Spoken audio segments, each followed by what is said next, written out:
ज्ञानेश्वर नरवडे. जोरात सांगा. ज्ञानेश्वर नरवडे. गट नंबर 98 मध्ये दिसला होता मला रामराय.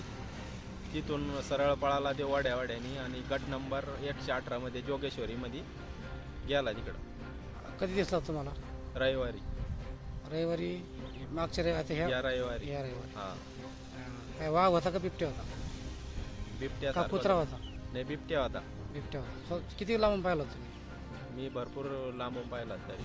अच्छा, म्हणजे तुम्हाला कसं लक्षात आलं की तो भुरकट होता आणि कमरा एवढा होता. आणि काही कुत्रे गित्रे काही भुकत होते?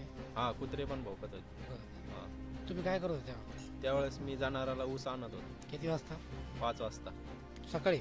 नाही, संध्याकाळच्या वेळेस. संध्याकाळच्या वाजता. हां. म्हणजे दिवस असतानाच पाहिलं हो, होतं? दिवस असतात. त्यानंतर मग काही कोणाला काही माहिती दिली तुम्ही? माहिती दिली ना. कोणाला दिली? ग्रामपंचायत सदस्य यांना. कोणाला दिली? कृष्णा काजळे त्यांना फोन केला. मग वन अधिकारी ते आलते. मग आले होते. पोलीसची गाडी काय आली का माहिती? पोलीसची गाडी नाही आली. त्या अधिकारी एक आलते साहेब. वन विभागाची. हो, वन विभागाची.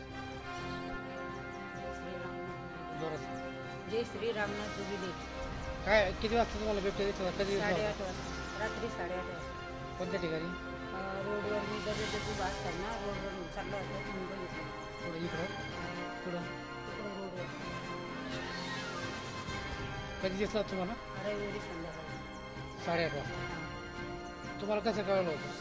ते मग आता मोठा होता ना, कुत्रे इकडं भोकत होते तर ते पाहिलं मग अगोदर वाटलं कुत्र्याचे, पण मग ते मोठा दिसल्यानं ते दम्मान चालला होता. मग नंतर ओळखलं वाघी. मग आम्ही दरवाजा लावले आणि मध्ये गेलो. फोन नाही केला? नाही, फोन करायला मग नंतर आम्ही पटकडे ते वाजले. मग माळ्यावाले आले, गावातले आले. लोक जमले? हां, लोक जमले होते. नंतर पोलीसची गाडी आली. मग पोलीसची गाडी आली? हां, 11:30 वाजता.